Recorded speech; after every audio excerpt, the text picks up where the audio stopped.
जिल्ह्यात नशेखोरीसह अवैध धंद्यांनी उच्छाद मांडलाय ती रोखण्यासाठी सामाजिक संस्थांसह नागरिकांच्या मदतीने ड्रग्ज व्यवसायाला पायाबंद घातला जाईल।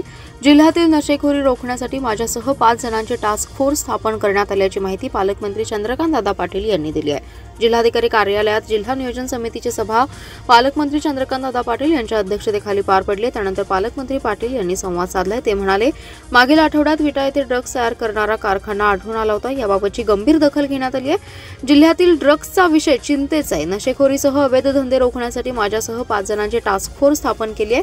जिल्हाधिकारी डॉक्टर राजा दयानिधी, पोलीस अधीक्षक संदीप घुगे, पोलीस अधिकारी सतीश शिंदे आणि अन्न व औषध प्रशासन अधिकाऱ्यांचा समावेश आहे। प्रत्येक आठवड्याला टास्क फोर्सची बैठक घेण्यात येईल। पालकमंत्री पाटील पुढे म्हणाले, अवैध धंदे वरवरच्या मलमपट्टीने थांबणार नसल्याचं स्पष्ट दिसते। त्यासाठी ड्रग्जची पाळेमुळे शोधून काढली पाहिजेत। नशेखोरी रोखण्यासाठी प्रशासक यापुढे सक्रियपणे काम करेल। नशेखोरीचा नायनाट करण्यासाठी प्रबोधन करावं लागणार आहे। त्यासाठी जिल्ह्यातील सामाजिक संस्थांनीही पुढे आलं पाहिजे।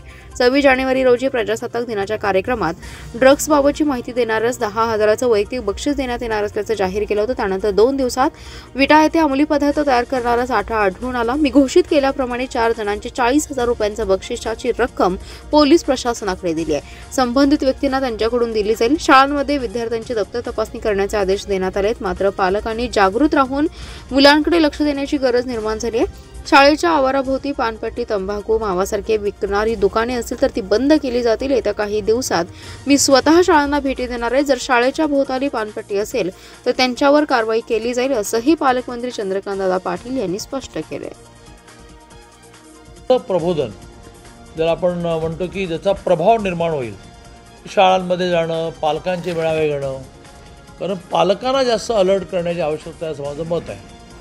प्रशासनाने तर आता प्रत्येक शाळांमध्ये जाणं, दप्तरं चेक करणं, कारण परवा तो कोयता चाकू असा विषय झालेलाच आहे, हा निर्णय केलेला आहे।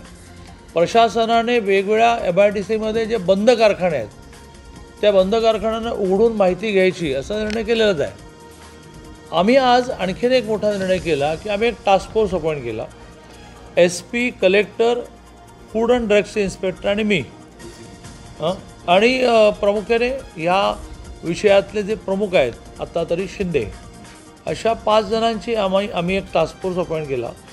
आणि दर आठवड्याला मला सोमवारीच येता येईल असं नाही, पण माझा सोमवार प्रयत्न आहे, काहीतरी राज्याचा एखादा कार्यक्रम निघतो तर दर सोमवारी आलो की नियोजनची बैठक 3 महिन्यांनी एकदा होणार। आणखीन एका कारणाने दरमहा बैठक करावी असा विषय आला आहे। हरकत नाही, 3 महिन्यांनी एकदा किमान करावी असं म्हटलं, दर महिन्याला करायला कोण अडवलं आहे? खूप प्रश्न पेंडिंग आहेत, त्याची उत्तरं समाधानकारक मिळत नाही। असं ठरलं की दरमहा करू, म्हणजे बजेट काही विषय नसतील, ओन्ली प्रश्न 2-2, 3-3, 4-4 तास चालू। तसं दर आठवड्याला या टास्क फोर्सची मिटिंग आम्ही करणार आणि त्या टास्क फोर्सच्या मिटिंगमध्ये खूप सूचना येतील, काही माहिती पण येईल। तसं एक सूचना आली की बा अनेक पोलीस स्टेशनला अनेक वर्ष 30-30 माणसं ही वेगवेगळ्या नावाने पुन्हा ते पोलीस स्टेशन सोडत नाही आहे। आम्ही टास्क फोर्समध्ये माहिती घेऊ, तर अशी यादी सबमिट करा, त्यांच्या सगळ्यांचे ट्रान्सफर करा। काही चांगले अधिकारी आहेत त्यांना एखाद्या ठिकाणी हलवू नये अशी सूचना येईल। असा जी सूचना पत्रकार म्हणून तुम्ही पण कराल, कारण तुमचा नागरिकांशी कनेक्ट आहे, या सगळ्या सूचना आम्ही मान्य करू। पण सगळे मिळून एकदा हा जो राक्षस आहे तो आपल्याला सगळ्यांना म्हणून संपवायला लागेल। मला आठवतं की 14 ते 19 मी कोल्हापूर जिल्ह्याचा पालकमंत्री होतो, सांगलीचा होतो। कोल्हापूर जिल्ह्यामध्ये डॉल्बीचं टोक गाठलं गेलं आणि मी IG विश्वास नांगरे पाटील, त्यावेळेचे ॲडिशनल SP सुहेल शर्मा, जे नंतर इथे SP आले, अशाने आपण निर्णय केला की प्रबोधन करू, बक्षिसं लावू। आम्ही डॉल्बी लावायचं नाही तर काय लावायचं, तो नाशिकचा ताशा लय महाग असतो, आम्ही पैसे देऊ, असं करून आपण डॉल्बी मुक्त गणपती केला पाहिजे। आम्ही तो केला, मला खूप आनंद होतो की आम्ही तो केला। आता ते पुढे राहिलं नाही राहिलं हा विषय वेगळा।